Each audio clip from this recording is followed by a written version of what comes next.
Hello, everyone. This is Pastor Troy again, and it's been a little while, and it seems like my videos are getting a little more spaced out. So forgive me for not having the time I need to just sit down and focus on this. But today I want to talk about a topic that I deal with, I struggle with as an INFJ, um, and that is staying true to our core.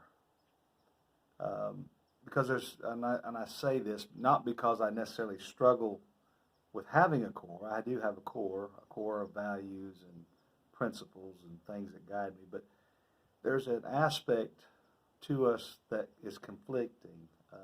We have our core, and then we also have this desire for unity, harmony, and balance with everyone around us. So these two things sometimes can seem conflicting, and at least they do in my life.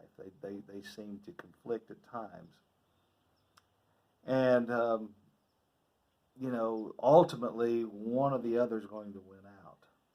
One of these things, the core or the desire for harmony, unity, is going to win out, especially when they're at odds with one another. We're in an election cycle here in the United States, and, we've got two sides, the left and the right. And it seems like there's these conflicting ideas, and there's people on both sides that would, in order to get along, I've got to follow this pattern and, unite with this group, or I've got to unite with that group. But then within us, as individuals, we have what we call a core, of things that we know to be right, that we know to be wrong. And, we're a feeling type. In fact, when I took the test, some of these tests, one test in particular I took showed I was 100% F. That's a lot of feeling. You know what I mean? I mean that's almost like I feel almost like the scarecrow that said, "If I only had a brain," I just didn't have any. I guess no thinking at all. But I know that's not true. I've got a brain. I do think, and I think fairly rationally, fairly logically. For a feeler, we're probably one of the most rational and logical thinking types that there are, INFJ. So, with that said, there is a core within us. And at some point in our life, that core is going to come out. At some point, what we truly, really believe is going to be manifested. And at some point, we will be pushed to the place where that core will expose itself. And sometimes we're not comfortable with that. We really, I think, sometimes try to avoid that if we know that that core is going to cause conflict. It's going to cause people to raise their eyebrow at us or think that, think less of us or think that we're weird or strange or too strict or too loose or whatever. So that core, but eventually, it manifests. Sometimes we're pushed into it. Sometimes it just comes out. We just, whoop, there it comes, the things that we really believe. And so, how has this struggle affected some of you? Because I know it's affected me. It's affected me even in this political season because there are some very core things in my life that I believe. And it seems like there are those that want to bully us, name call us, pigeonhole us, to believe that, we're racist, sexist, bigots, homophobes, whatever you want to call us. People want to call you names because you have a core of values that you believe in and you set, your compass by. And so they'll pigeonhole you or they will, demonize your character because you have these core values.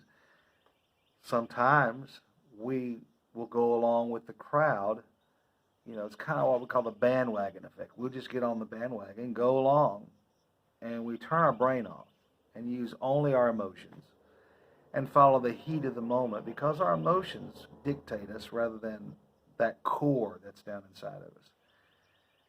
But eventually, at some point in your life, the older you get especially, that core is going to become more and more important. It's going to become more and more manifest. At some point, you're going to realize those core values are are really important to guide your life and to direct you in the right path, in the right direction. So, for me, that core has always been God's Word. I've always set that as the compass, the guide for what, dictates my life. And if things out here in the world go against that, they go against my core. That's, thy word have I hid in my heart, that I might not sin against thee. That's what the scriptures teach, the book of Proverbs teaches us. So, we have these values that we cannot escape from. And eventually they come out. And even if you try to suppress them, even if you try to ignore them, even if you try to just go along with everybody to get along, eventually they will come forward.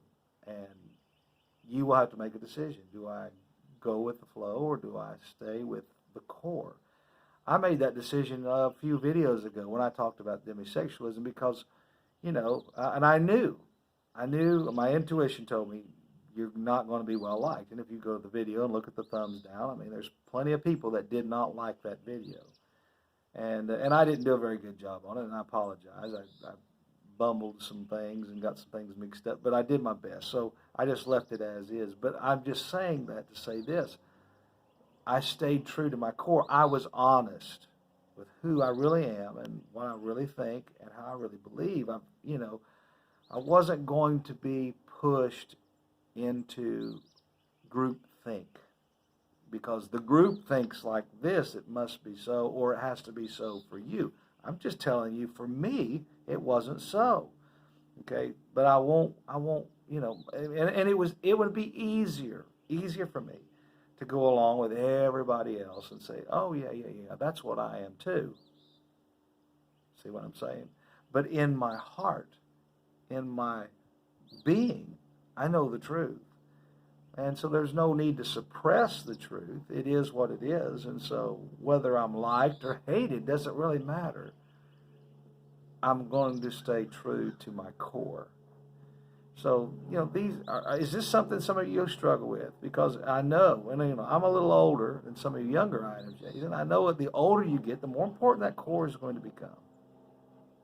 Because all these other things, are going to kind of fall by the wayside, one way or the other. If you're hanging around toxic people and you're trying to please them, by going along to get along, eventually your core is going to come out. And eventually you will have to say, hey, whoa, I really don't feel that way. I don't really believe that way. I really don't tolerate that. I'm really finished because my core down in my gut says this isn't so. This is false. This is wrong. So how has that affected some of you? Because I know, it has affected me all my life. My core eventually, in my experience, it eventually wins. And there's been some times in my life I've done stupid things. I've went along with the crowd for a long time and just kind of suppressed and pushed my core down and said, no.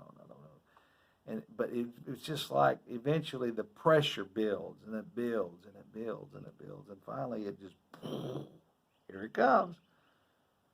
It's never a pretty sight when the core comes out and after you've suppressed it to get along. That's never a good thing. So the older I get, the more I try to just be what my core dictates and not just, go along. I don't want to be a horse's hind end, excuse the expression, but I try to be true to me, to who I am and what I am, whether you like it or not. I've learned one of my favorite sayings, and I've learned to really embrace. It's helped me. And I know people think I'm crazy when I say it, but one of the favorite things I've learned to say is Jimmy crack corn, and I don't care. You ought to say it with me one time. Jimmy crack corn, and I don't care. It'll help you. I promise you. Get that down in you because you're going to come up upon some things, some people, some events, some issues, and you need to learn how to let it go and say, you know what? I don't care what you think about this. I don't care how you feel about this. I don't care what your opinion is. I've got a core in here. I want to stay true to that. And if you don't like it, Jimmy crack corn, and I don't care. Remember that. Anyway, I love and appreciate all of you. I thank you for subscribing. If you haven't done so, please do so. And we'll talk to you all later. God bless.